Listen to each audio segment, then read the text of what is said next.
Hoje a palavra tem como tema transformados por Cristo. A suficiência de Cristo implica em nós uma prática de vida totalmente dedicada a Ele, a Jesus. E nessa manhã eu gostaria de estudar com os irmãos o livro de Colossenses. A carta aos Colossenses, capítulo 3, versículos de 1 a 11. Portanto, já que vocês ressuscitaram com Cristo, procurem as coisas que são do alto, onde Cristo está assentado à direita de Deus. Mantenham o pensamento nas coisas do alto e não nas coisas terrenas, pois vocês morreram, e agora a sua vida está escondida com Cristo em Deus. Quando Cristo, que é a sua vida, for manifestado, então vocês também serão manifestados com Ele em glória. Assim façam morrer tudo que pertence à natureza terrena de vocês: imoralidade sexual, impureza, paixão, desejos maus e a ganância, que é idolatria. É por causa dessas coisas que vem a ira de Deus sobre os que vivem na desobediência, as quais vocês praticaram no passado, quando costumavam viver nelas. Mas agora, abandonem todas essas coisas: ira, indignação, maldade, maledicências e linguagem indecente no falar. Não mintam uns aos outros, visto que vocês já se despiram do velho homem com suas práticas, e se revestiram do novo, o qual está sendo renovado em conhecimento à imagem do seu Criador. Nessa nova vida, já não há diferença entre grego e judeu, circunciso e incircunciso, bárbaro e cita, escravo e livre, mas Cristo é tudo e está em todos. Então, nessa segunda parte da carta aos Colossenses, Paulo, ele aborda os lados mais práticos da nossa vida cristã. Ele diz que uma vez salvos por Cristo, devemos pensar nas coisas que são do alto. Pensar como Deus pensa. Valorizar as coisas que Deus valoriza. Odiar as coisas que Deus odeia. Buscar as coisas que são do Espírito e não as coisas que são terrenas. Isso porque o cristão é um novo homem depois de salvo. Ele foi regenerado. O pecado que antes nós amávamos, agora nós odiamos. O Deus que antes ele não amava e nem conhecia, o Deus que nós não conhecíamos, hoje ele nos ama e hoje ele nos conhece. A vida depois de Cristo, e você deve saber disso, é diferente. E tem que ser diferente. O poder do Evangelho vivifica e transforma. Não dá para continuar vivendo em pecado. Quando você é uma nova criatura, não dá para continuar vivendo no pecado, tendo o mesmo estilo de vida. Em Cristo, nós abandonamos toda a imoralidade sexual, toda a impureza, toda a paixão pecaminosa, os desejos maus, a ganância, a idolatria. Deixamos para trás a ira, a indignação, a maldade, a maledicência e a linguagem indecente no falar. Meu irmão, quando você conhece a Cristo, você tem que ser diferente. Você tem que ser uma nova criatura. E eu gostaria que nessa manhã você se avaliasse e visse as diferenças do seu comportamento em comparação aos seus colegas que não conhecem a Cristo. Você tem sido diferença? Você tem tido um comportamento diferente do que aqueles que não conhecem a Cristo? Recentemente nós falamos aqui no programa de sábado que nós estudamos a Escola Bíblica Dominical dos Jovens, e nós falamos sobre sermos sal e luz. Você tem sido sal e luz aonde você vai? Ou as pessoas não sabem diferenciar se você é ou não um cristão? As evidências são claras na sua vida?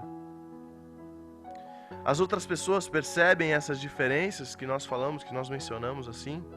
Se sim, meu irmão, glorifique a Deus, porque o poder dele te transformou. Se não, busque conhecer a Deus por meio de Cristo, abandonando o velho homem para ser transformado em alguém regenerado pelo poder do Evangelho.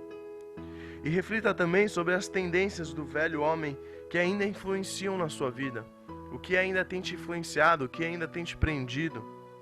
Ore, peça perdão a Deus, busque extinguir essas tendências, alimentando a sua mente somente com as coisas que são do alto.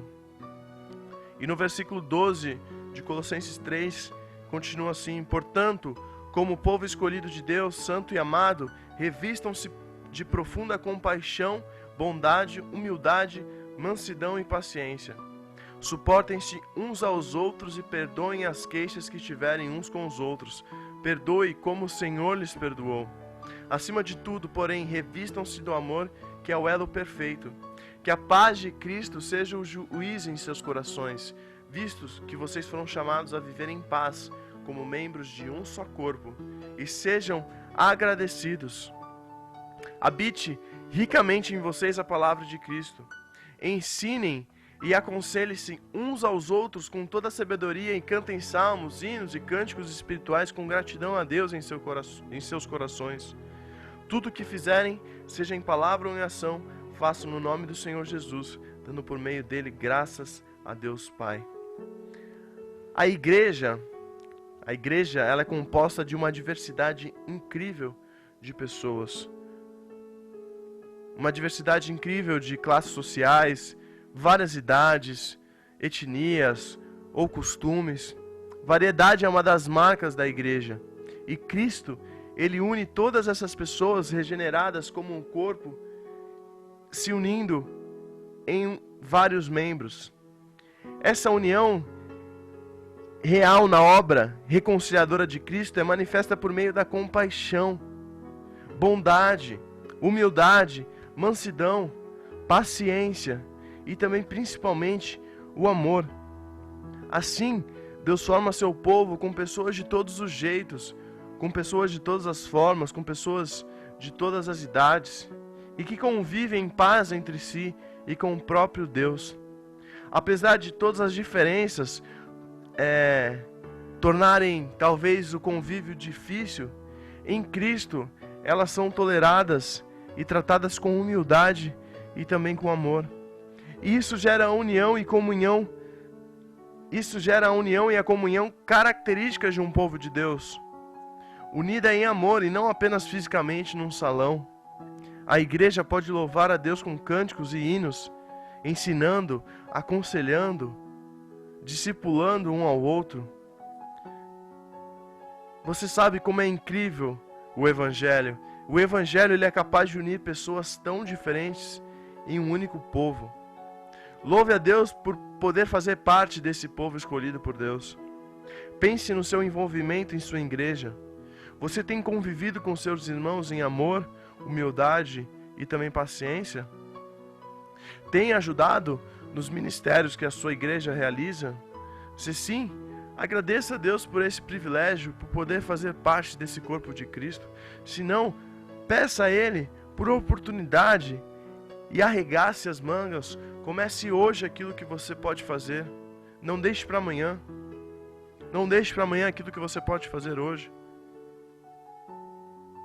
Uma vez que o cristão ele deixa o velho homem para trás e se reveste do poder de Cristo, ele passa a demonstrar a sua dedicação em agradar a Deus na sua vida individual e também na sua vida coletiva, tanto na igreja como também dentro da sua própria casa, na sua família, no seu trabalho, onde ele for.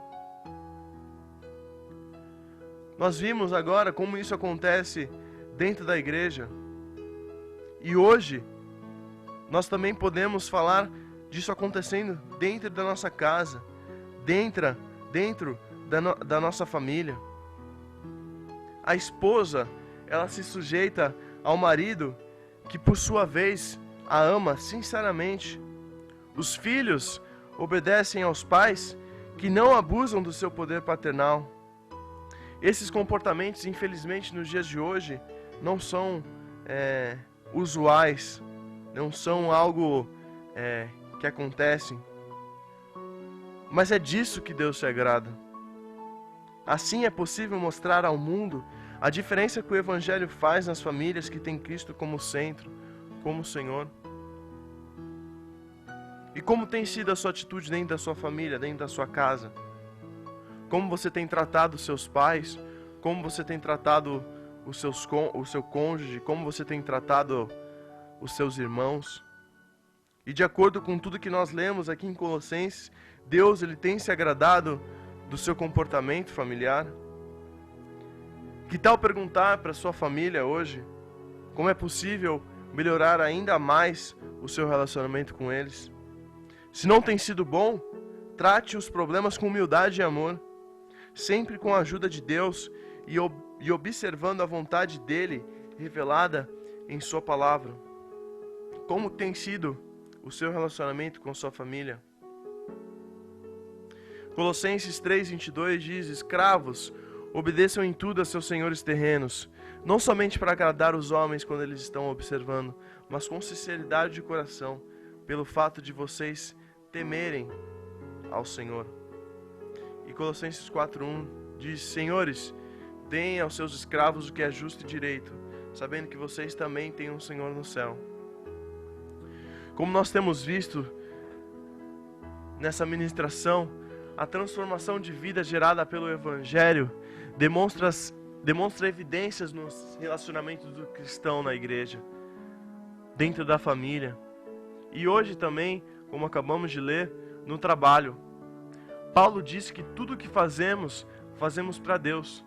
Assim, o que realizamos no trabalho deve ser executado de todo o nosso coração, para que Cristo seja evidenciado e Deus seja glorificado.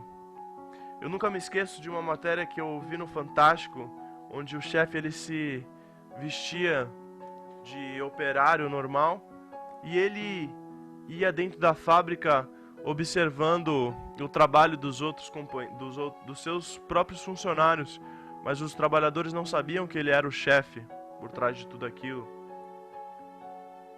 E um rapaz chamou muito a atenção do seu chefe quando ele diz: tudo o que você faz, você tem que fazer como se você estivesse fazendo para Deus. E aquilo emocionou muito aquele chefe, aquilo deixou aquele chefe cheio de orgulho. E essa é a missão principal do cristão em todos os momentos da sua vida. O trabalho que o cristão tem no escritório, no hospital ou em uma loja é apenas um meio que Deus escolheu para que ele cumpra a sua missão ali. Então não importa onde você esteja, Deus te colocou ali para você cumprir a sua missão ali. Portanto, ainda que o seu chefe seja um chefe chato, seja um chefe exigente, o cristão cumprirá sua função com obediência, para que a glória seja de Deus. Note que o conselho de Paulo aqui nessa carta aos Colossenses era direcionado aos escravos, a quem os apóstolos ordenaram que fossem obedientes para que demonstrassem que temiam a Deus. E você me pergunta: Lucas, é muito difícil obedecer ao meu chefe. O meu chefe é muito injusto, ele é muito exigente. Eu sei disso, vi vários casos como esse. Mas diante do conselho de Paulo aqui, o cristão deve ser obediente para mostrar a todos que ele é diferente. Mude a sua atitude no trabalho. Você tem servido de todo o seu coração como para o Senhor? Não adianta você ser uma coisa dentro da igreja e dentro do seu trabalho você ser outra coisa. O que você pode melhorar nesse aspecto? O que pode mudar nesse aspecto? Tente se lembrar disso nos momentos mais difíceis, no momento que a ira ali for explodir, e mostre a glória de Deus. Constranja as pessoas em amor. Colossenses 4, de 2 a 4 diz: dediquem-se à oração, estejam alertas e sejam agradecidos. Ao mesmo tempo, orem por nós, para que Deus abra uma porta para a nossa mensagem, a fim de que possamos proclamar o ministério de Cristo, pelo qual estou preso. O mistério de Cristo, pelo qual estou preso. Orem para que eu possa manifestá-lo abertamente, como me cumpre fazê-lo. A oração, ela deve ser essencial na sua vida. Sobre esse assunto, como nós acabamos de ler, o mesmo Paulo escreveu de forma muito parecida na sua carta aos Tessalonicenses, destacando a necessidade da continuidade da oração. A oração, ela gera gratidão na sua vida. A oração por si só não tem poder. É Deus quem tem todo o poder. A oração é simplesmente a comunicação direta do cristão com Deus. E isso só é possível por causa de Cristo. É por isso que oramos em nome de Jesus. Assim, o diálogo fica estabelecido. Deus fala conosco pela leitura da palavra e pela oração nós falamos com Ele. Isso é relacionamento. E quando nós nos comunicamos por meio da oração, percebemos a nossa dependência em Deus. Nós percebemos a nossa dependência em Deus para tudo. E somos constrangidos ao ver que tudo que temos e fazemos é pela capacitação gloriosa que Deus nos dá. Nós somos impelidos à gratidão.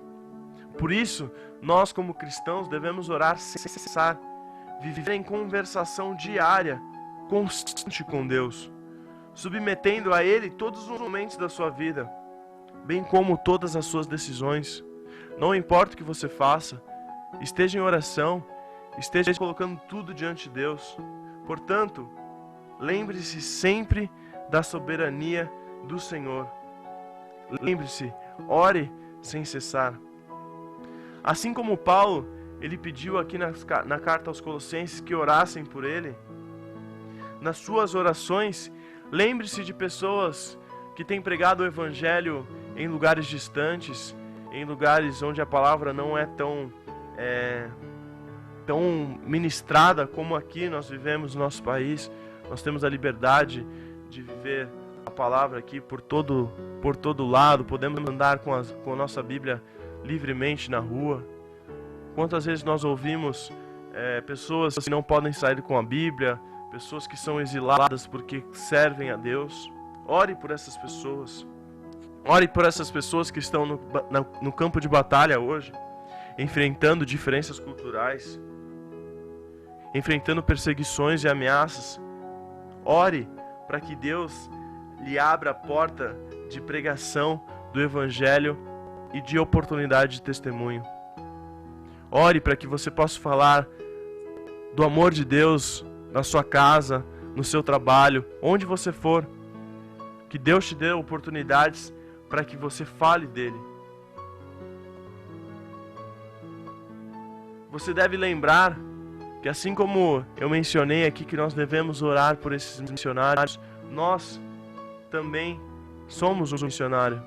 Nós somos missionários de Cristo, onde nós vivemos, onde nós estamos. Santos, São Vicente, Praia Grande, aqui o litoral, aqui é o nosso missionário. Por isso, Paulo ele adverte em Colossenses 5 e 6, capítulo 4, sejam sábios nos procedimentos para com os de fora. Aproveitem ao máximo todas as oportunidades. O seu falar seja sempre agradável e temperado com sal, para que saibam como responder a cada um. Então Paulo ele adverte aqui: fique esperto e seja sábio. Aproveite as oportunidades de testemunhar do amor de Cristo. Elas ocorrem a todo momento. Se você estiver ligado, você saberá disso.